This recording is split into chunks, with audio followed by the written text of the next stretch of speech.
Des avions au service des hommes. L'invité de la rédaction. Vincent Duclerc, bonjour. Bonjour. Vous êtes historien, spécialiste de l'histoire des intellectuels. Vous enseignez à l'EHESS et vous publiez donc un très beau livre intitulé Camus, des pays de liberté. On a pu le remarquer ces jours-ci, à la fois en se promenant dans les rues, en regardant la télévision, avec le très beau documentaire de Fabrice Gardel et celui qui sera diffusé demain de Georges-Marc Benamou. Camus est à l'honneur. Camus est à l'honneur aujourd'hui et c'est précisément d'aujourd'hui que vous partez, puisque votre livre commence par s'interroger sur cette drôle de période, dites-vous, que nous vivons, période qui a commencé le 4 janvier 1960, le jour où Camus trouve la mort dans un accident de voiture au retour du Midi vers Paris, et vous dites que depuis nous sommes entrés dans un temps orphelin qui dure toujours. Comment expliquez-vous cela ? Ce qui est intéressant avec Albert Camus, dans la brève période de sa vie, c'est qu'il a effectivement marqué son époque, notamment parce que il a expliqué aux Français et au monde que il n'y avait pas de fatalité de l'histoire. Et que c'est vrai que l'histoire, à partir des années 30, est écrasante. Et en fond, on se demande si les hommes, les femmes, les sociétés peuvent réagir à un enchaînement de violences extrêmes, dont le génocide perpétré contre les Juifs. Et Camus, en fait, à chaque fois, dit qu'il y a un espoir pour mettre en place effectivement la capacité des individus à agir dans l'histoire. Donc, ça implique aussi, il travaille une philosophie de l'histoire qui est extrêmement intéressante et de cette manière-là, il s'oppose à Sartre qui, lui, effectivement, accepte ce qu'on appelle le matérialisme historique. Donc, en fait, l'important chez Camus, je crois, et l'héritage fondamental qu'il nous laisse, c'est cette capacité à agir en toute lucidité. Il est très lucide, il ne va pas effectivement aller dans les grandes idéologies, notamment marxistes, de la Révolution. Il voit effectivement de manière très lucide le mouvement historique et il dit on peut effectivement construire, on peut défendre des valeurs classiques, notamment la liberté et la justice. Et je pense que c'est cette raison-là qui fait que Camus reste effectivement aussi très actuel et au fond ce temps orphelin qui dure toujours, c'est celui d'un vide énorme au moment de sa mort, le 4 janvier 1960. Je veux dire, la France, le monde est stupéfait. Il y a une réelle tristesse. On le voit à travers tous les témoignages anonymes, les témoignages plus de personnalités, comme même André Malraux, par exemple, qui était ministre de la Culture à cette époque. Et l'intérêt, c'est que ce temps orphelin, va nous nourrir aussi parce que à partir de 1960, le travail de ses enfants, de sa fille Catherine, de René Char, de ses amis, de l'éditeur Gallimard, va faire émerger toute une nouvelle œuvre de Camus, notamment Le Premier Homme, qui paraît en 1994 et dont le manuscrit a été retrouvé, donc préservé dans les débris de la Facel Vega de son ami Michel Gallimard. Alors, donc vous faites signe vers cette actualité politique. Je voudrais qu'on revienne un peu sur ces deux notions donc de liberté et de justice. Qui est Camus au moment de sa mort ? Quel combat a-t-il embrassé justement pour sauvegarder cette liberté et cette justice ? On est en pleine guerre d'Algérie, enfin voilà. Camus, c'est vrai qu'au moment de sa mort, le 4 janvier 1960, c'est quelqu'un qui a déjà une œuvre importante, incontestablement, avec notamment, pour moi, un roman d'une très grande force qui est La Peste, je veux dire, qui est l'équivalent, au fond, de l'Espoir de Malraux, donc publié avant la Seconde Guerre mondiale. Et puis, Camus, c'est des engagements extrêmement nombreux, avec une grande fidélité dans les engagements. Il est dans la fidélité à la résistance. Est-ce qu'il a su la résistance, fidélité aussi à l'Algérie, on y reviendra. À une vision de l'Algérie, une vision fraternelle de l'Algérie. Ça, c'est ce que je disais sur le fait de pouvoir donner une chance, à l'avenir. On le voit très bien avec l'Algérie, où, face, à la montée des violences extrêmes de part et d'autre, au fond des ultras, des colons ultras ou du FLN. Camus dit il faut effectivement parier sur le rapprochement des communautés, donner toute leur place aux Arabes musulmans, et de ce point de vue-là, Camus véritablement dit on peut éviter la guerre. Et malheureusement, en fait, tous les libéraux, comme Camus, soit du côté musulman, soit du côté européen, seront éliminés d'une certaine manière, et n'arriveront pas à faire prévaloir cette vision d'une Algérie fraternelle et démocratique. Camus dit de manière très forte, et du reste c'est un hommage qu'il rend à la France. Il dit la France a apporté le colonialisme qui a détruit la société musulmane. Il est très très dur sur le colonialisme. Et dès les années 30, Camus, notamment dans ses reportages sur la Kabylie, et montre combien le colonialisme a été un désastre, une destruction. Il dit donc la France a apporté le colonialisme, et la France est capable d'apporter désormais la liberté à l'ensemble des communautés, de créer une Algérie fraternelle, et que donc de ce point de vue-là, cette Algérie fraternelle, au fond, elle peut être indépendante comme elle peut ne pas l'être, et rester avec la France. Donc c'était vraiment une pensée, je veux dire, à la fois utopique, mais très ancrée aussi dans ce que Camus connaissait de l'Algérie. Donc c'est vrai que Camus, au moment où il meurt, c'est quelqu'un qui occupe, je veux dire, dans le champ intellectuel, une place très important et très original, parce que il n'appartient pas à un courant politique. Il est anti-marxiste, c'est un pré-philosophe antitotalitaire, très clairement. Je veux dire, au fond, Claude Lefort ou d'autres, ou Raymond Aron, avec qui il dialogue également, je veux dire, ce sont vraiment doivent à Camus incontestablement. Donc il est dans cette position, mais ça reste un homme de gauche. Il est très proche des libertaires aussi. Donc Camus, d'une certaine manière, ne peut pas être récupéré par la droite extrême comme aujourd'hui George Orwell. Et donc il occupe une place très intéressante, très originale.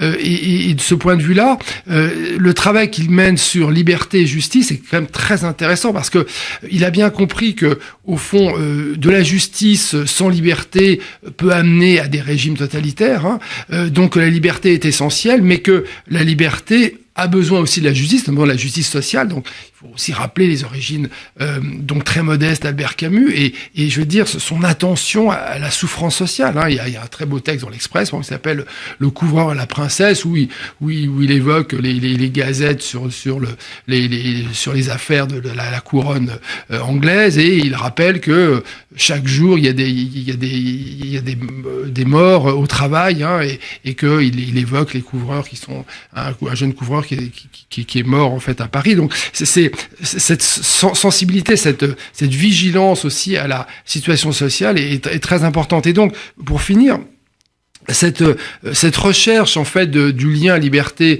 justice, c'est vraiment ce qu'il souhaite mettre en place, donc une pensée nuancée. On parle beaucoup du sens de la nuance chez Camus. Du reste, ça a été repris de l'un des documentaires sur Camus, c'est cela. Donc voilà, c'est cette idée qu'il faut construire un équilibre entre liberté et justice, et c'est ainsi que les démocraties pourront progresser.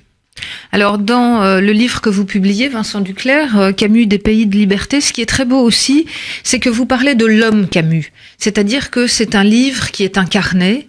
On découvre vraiment une personnalité. Alors, qui était, en quelques mots évidemment, mais nos auditeurs iront lire le livre, qui était Albert Camus ?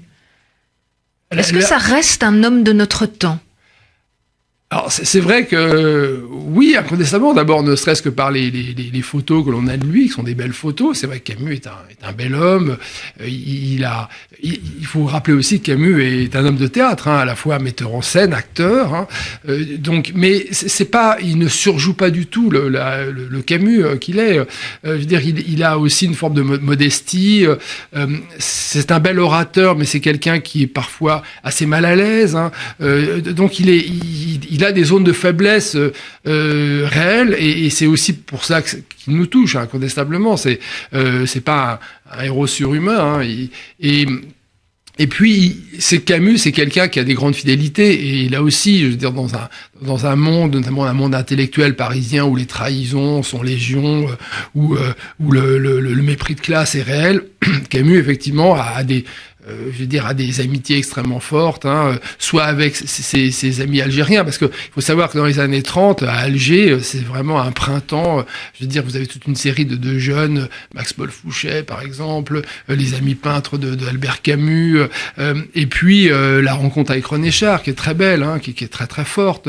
Et on voit bien, Éditions Gallimard publie régulièrement les correspondances d'Albert Camus avec ses amis, avec Louis Guillou, par exemple, c'est intéressant le lien entre Guillaume, qui aussi est issu d'une famille très modeste et tout. Donc la force des amitiés, elle est réelle. Et vous avez raison, c'est vrai que l'intérêt d'Albert Camus, c'est que il existe, il y a du sensible chez Camus, et du reste, il considère, même philosophiquement, que on peut tout à fait construire une philosophie qui donc maintiendrait la dimension de l'émotion avec la dimension de la raison. Ça, c'est, je crois, important. Alors, Vincent Duclercq, dans ces pays de liberté que vous explorez pour nous, vous avez parlé de l'Algérie, il y en a deux autres, je voudrais que vous en disiez un mot très rapidement. L'Europe, d'abord.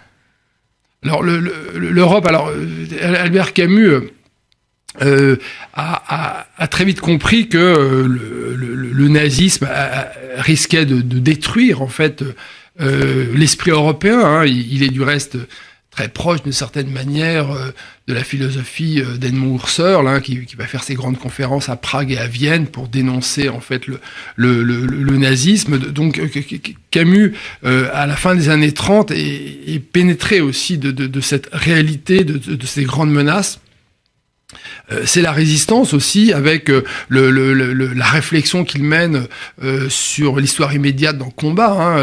Le combat, le journal donc du mouvement Combat doit énormément à Albert Camus, qui va signer donc toute une série de grands textes donc dans le journal clandestin, puis à la Libération.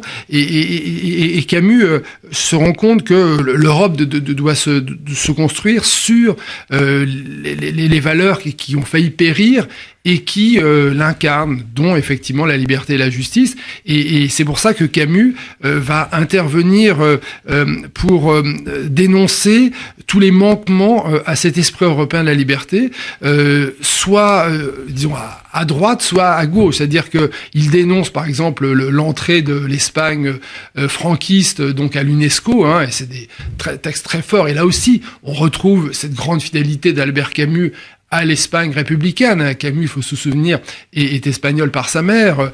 Et puis, la manière dont il s'engage pour soutenir les dissidents d'Europe de l'Est, les ouvriers massacrés en 1953 à Berlin-Est, et puis, eh bien, les Hongrois qui tentent de se libérer en 1956 à Budapest. Alors, on a parlé des engagements de Camus, Vincent Duclercq. Je voudrais qu'on finisse par parler évidemment de l'écrivain et peut-être de ce dernier texte auquel vous réservez un sort particulier, Le Premier Homme, donc ce manuscrit retrouvé dans la serviette de Camus au moment de sa mort et publié en 1994. Qu'est-ce que nous dit ce texte ? Alors, ce texte déjà nous dit la difficulté extrême d'écrire. Je veux dire, moi, ce qui m'a touché chez Albert Camus, c'est que il fait face à la difficulté, à une forme d'impuissance de l'écriture après la peste. Il a ce projet du Premier Homme qui est donc d'essayer d'imaginer font un grand récit sur l'Algérie et sur la France, un récit qui est ancré dans sa propre histoire, et notamment le fait que il est orphelin et que au fond ce travail c'est aussi de retrouver non pas la figure du père mais l'histoire du père et ce que ça représente. Et moi j'ai été frappé chez Albert Camus de la manière dont Marcel Proust va l'aider à concevoir son œuvre. Donc j'en Grenier, son professeur de philosophie à Alger, lui offrira une édition de La Recherche du temps perdu. Et La Recherche du temps perdu, elle est présente dans L'Homme révolté, où L'Homme révolté, c'est ce livre qui dit, voilà, il y a la révolution qui va sacrifier la liberté et qui va se transformer en tyrannie. Et puis il y a la révolte qui, elle, conserve la liberté et qui notamment est animée par les artistes. Il y a des grands passages sur les artistes, sur la création dans L'Homme révolté. Et de ce point de vue-là, il va, au fond, pour moi, le premier homme, c'est une forme de temps retrouvé, donc le dernier volume de La Recherche du temps perdu, la manière dont au fond, le narrateur, Marcel, reconquiert complètement son histoire à travers un parcours d'écriture. Et le premier homme, c'est ça. Et ce qui est fantastique chez Camus, et ce qui apaise un peu la tristesse de sa mort, c'est que au moment où il meurt, le roman Le Premier Homme est quasiment achevé. C'est-à-dire que pendant 2 ans, il va réussir à sortir de cette impuissance d'écriture, grâce notamment aussi au lieu, à Lourmarin, donc dans le Vaucluse, dans le Luberon, où il va acheter une maison et de sa manière, l'exil qu'il connaissait depuis son départ d'Alger va s'arrêter grâce à Lourmarin, grâce à l'amitié avec René Char. Et là, il réussit à continuer à écrire ce premier homme. Et ce qui est retrouvé dans la serviette donc des débris de la Facel Vega, eh bien, c'est un roman qui est quasiment achevé et donc que Catherine Camus, avec Christian Gallimard, publieront en 1994. Vincent Duclercq, dans le portrait que vous faites de Camus, je voudrais qu'on s'arrête bref moment, sur la période de la guerre et le début de la guerre qu'il passe donc en Algérie au moment où il est démis de ses fonctions de l'éducation nationale. Qu'est-ce que fait Camus? Quels sont ses engagements? Alors, il y a un moment effectivement très intéressant où il est à Oran. Au tout début de la guerre, il est appelé par Pascal Piat pour travailler donc dans la presse à Paris, puis à Lyon, et puis il est licencié et donc il retourne à Oran, là où vit sa femme. Il s'est marié, donc Francine Faure, Francine Camus. Il a aucune ressource, donc il y a beaucoup d'amis Camus, et notamment d'amis de confession juive, et en fait il accepte donc de contribuer à l'enseignement des jeunes élèves juifs qui ont été chassés, donc de l'enseignement par application, très stricte, des lois portant statut des juifs en Algérie, puisque l'Algérie, c'est vraiment une sorte de laboratoire, on le sait, de la politique antisémite de Vichy. Et là, très modestement, mais très efficacement, il est professeur et il réussit bien, on le sait, donc à travers une série de témoignages.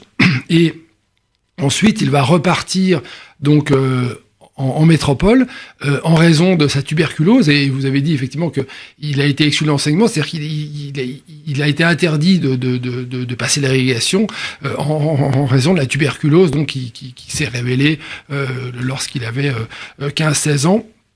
Donc c'est pour lui aussi une injustice forte, et lorsque Jean-Paul Sartre lui reproche effectivement son manque de diplôme, là c'est extrêmement cruel dans la mesure où Camus avait tout à fait le niveau intellectuel pour pouvoir être agrégé de philosophie, bien évidemment. Donc il repart donc à la fin de l'été 1942, il repart en métropole, et il va au Chambon, et le Chambon, c'est un lieu où il y a une grande résistance qui s'est développée, et donc lui-même va rencontrer des membres du réseau du mouvement Combat et s'engager ensuite. Dès qu'il revient à Paris, il est embauché comme lecteur par Gaston Gallimard, et là il développe effectivement cette résistance. Donc c'est intéressant de voir que Camus a une grande conscience de la persécution qui est développée contre les Juifs, et il sera quand même l'un des intellectuels très soucieux de dire l'importance des crimes du régime nazi, la destruction des Juifs, une réflexion effectivement très forte sur les crimes contre l'humanité et le génocide, et du reste il va aussi prendre dans les années 50 la tête d'un mouvement pour développer donc l'incrimination de crimes contre l'humanité. Donc de ce point de vue-là, c'est vrai que il est aussi en avance sur son temps parce qu'il a une grande conscience de la persécution et jusqu'où la persécution mène, c'est-à-dire l'extermination. Alors un grand moment également dans la fabrique, je dirais, de cette figure d'intellectuel engagé d'Albert Camus, c'est évidemment 1957, le prix Nobel de littérature. Oui, alors Camus est très lucide sur lui-même, hein, et au fond, si on veut revenir vers l'œuvre de Camus, moi je recommande beaucoup les carnets de Camus. En fait, Camus tient un journal, hein, qui est un journal à la fois intime, littéraire, politique. Il y a 3 volumes qui sont en folio Gallimard, et vraiment je les conseille aux auditeurs parce que c'est fantastique. Et d'abord, c'est une sorte aussi d'autobiographie, hein, de Camus. Donc moi je trouve que ces textes, en plus, c'est extrêmement bien écrit. On apprend à écrire avec Camus, hein. Camus a une langue extrêmement resserré, peu de ponctuation, une grande précision, et puis une langue aussi qui inspire énormément le sensible, hein. C'est pas une langue abstraite, hein. Donc c'est vrai que là, de ce point de vue-là, c'est un écrivain très profond, et il est effectivement honoré du prix Nobel. Il était déjà dans la liste de l'Académie donc depuis plusieurs années, et lorsqu'il reçoit le prix Nobel, on le sait, sa réaction c'est de dire voilà, moi au fond je suis un imposteur parce que depuis la pêche je n'ai pas écrit, et que mon roman Le Premier Homme, enfin il le sait, hein, est en panne, hein, c'est qu'un an plus tard, lorsqu'il peut acheter cette maison de Lourmarin grâce au Nobel, hein, il faut le dire, grâce à l'argent du prix, eh bien qu'il pourra se remettre au Premier Homme. Et là il est il est très malheureux. En même temps, il va assumer ce prix Nobel. Il part avec Francine, avec ses amis Gallimard. Il part en train parce que, je veux dire, il peut pas prendre l'avion à cause de la tuberculose. Et effectivement, c'est intéressant, c'est que il arrive à surmonter son sentiment d'imposture. Et à Stockholm, il est très brillant, hein. Je veux dire, les discours qu'il prononce, c'est un très grand discours. Du reste, ça va s'appeler le discours de Suède, alors que, au fond, tous les prix Nobel pourraient revendiquer leur discours de Suède, mais il y a un seul discours de Suède, c'est celui d'Albert Camus. Et c'est vrai que les photographies, tout, effectivement, il y a un côté aussi un peu glamour, hein, mais qui nous touche parce que, je veux dire, cette dimension de célébrité, elle est liée aussi à une œuvre et à une personnalité courageuse et qui nous inspire. Alors, il y a un autre côté de Camus sur lequel vous ne faites pas silence, c'est Camus et les femmes. Camus homme à femme, Camus inspiré par les femmes. On a pu lire récemment les lettres, l'échange de correspondance avec Maria Casares, avec la comédienne Maria Casares. Camus est un homme qui plaît aux femmes et Camus vit avec beaucoup de femmes. Oui, et ce qui est intéressant, c'est que Camus les aime profondément et les respecte, hein.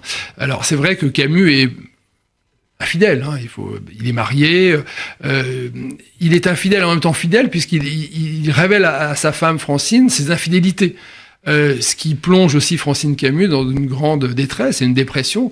Et c'est vrai que je pense aussi au fond, il faudrait se pencher sur l'itinéraire aussi de Francine Camus. Moi, il y a eu un très beau livre il y a quelques années sur Madame Zola, et je pense que ça serait intéressant, et ça serait aussi un hommage à Francine Camus d'écrire un livre sur elle, hein, sur qu'est-ce que ça signifie être une jeune fille, donc en Algérie, dans les années 40, 50, ce serait vraiment important, je pense. Alors, effectivement, Camus tombe amoureux de femmes de grande qualité, hein, Maria Casares, que vous avez évoqué, Catherine Sellers, Mété Ivers.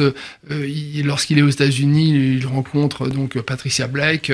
Donc mais ce qui est intéressant, c'est que Camus, bien que relativement macho, on pourrait dire, dans les apparences, hein, est quelqu'un qui, au fond, a un très grand respect pour les femmes et pour aussi la manière dont il les valorise, hein. Et je pense que la carrière de Maria Casares doit beaucoup aussi à l'amour que lui porte Albert Camus et réciproquement. Donc il y a effectivement cette zone d'ombre de l'infidélité qui crée aussi quand même de la souffrance, hein, il faut le reconnaître. et en même temps des relations de grande égalité. Hein, et c'est vrai que au fond, Camus et on le voit bien dans les lettres que vous avez de Marie Cazares. Hein, je veux dire, les lettres sont très belles. Il y a aucune perversité, aucun jeu trouble. Il y a effectivement simplement le fait que il y a une attente de la part de Marie Cazares pour une vie plus importante avec Albert Camus qu'elle n'aura pas. Donc il y a beaucoup de souffrance, mais en même temps, il y a aussi de la libération. Et donc, les relations humaines sont complexes. Il faut effectivement, c'est compliqué de juger, mais en tout cas, on peut considérer que, surtout aujourd'hui, où effectivement, on découvre tellement de situations de domination d'hommes à l'égard de femmes, que Camus, je veux dire, est quelqu'un qui a vraiment instauré des relations de fidélité et d'égalité, et je pense que ça le distingue quand même notamment du milieu parisien qui particulier Sartre et Simone de Beauvoir, avec qui il avait des relations très très compliquées. Alors on voit bien la qualité humaine que vous rappelez, Vincent Duclercq, mais finalement la question qu'on se pose c'est est-ce qu'on n'en fait pas trop aujourd'hui autour de Camus, ou plutôt est-ce que Camus n'est pas aujourd'hui une figure idéalisée parce que nous manquons précisément de ce type de grands intellectuels dont vous célébrez le courage, dont vous célébrez la fidélité en amitié s'il est infidèle en amour, et les risques qu'il accepte de prendre, puisque d'une certaine façon, peut-être ne l'a-t-on pas assez dit, il se met au banc de toute la société des intellectuels. Il rompt avec Sartre, il rompt avec Janson, il rompt avec ce qui aurait été le milieu naturel de ces intellectuels. Donc est-ce qu'on n'en fait pas aujourd'hui finalement une figure fantasmée pour essayer, de nous raccrocher à ce dont nous semblons manquer cruellement ? Alors, c'est vrai que Camus est très présent, on le voit notamment à travers les numéros spéciaux, par exemple, de journaux, Télérama, Le Figaro, Le Monde, le magazine littéraire, je veux dire, vraiment que Camus est très présent. En même temps, il y a une réalité, c'est-à-dire que dans le travail que j'ai mené donc dans ce livre, où j'ai repris pas à pas, je vais dire la biographie, ses textes, ses engagements, il y a une réalité, je veux dire, du courage d'Albert Camus. C'est pas, on ne reconstruit pas une figure, hein, elle existe.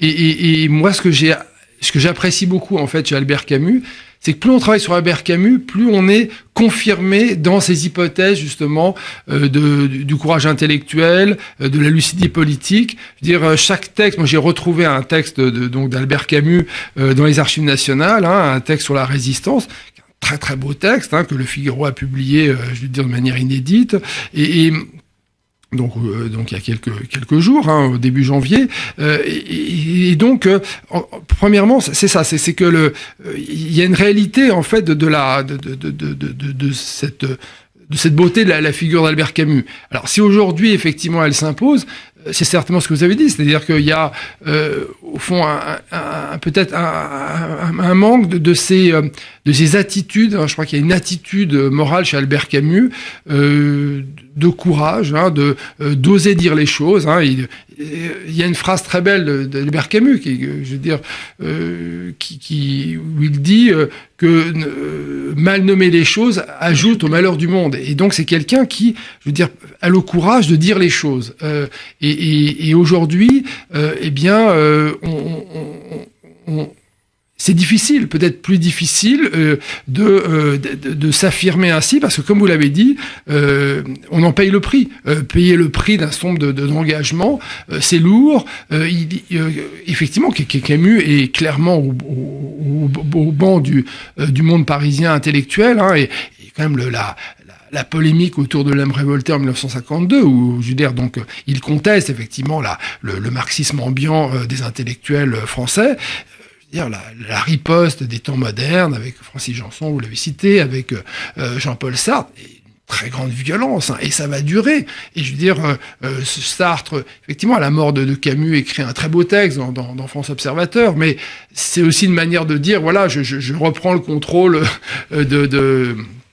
des idées et la mode des idées à travers ce très beau texte. Et c'est moi qui ai le dernier mot sur Albert Camus. Oui, Sartre avait quand même dit de Camus que c'était un philosophe pour classe terminale. Oui, c'est alors en même temps, c'est vrai. Moi, je veux dire, moi j'ai lu Camus quand on est en terminale. Je pense qu'on a tous lu Camus quand on était en terminale, et ça nous a ouvert l'esprit incontestablement. Et je veux dire, c'est pour ça aussi que Camus est enseigné. Si Camus est enseigné dans les collèges, dans les lycées, c'est pas parce qu'il est au programme.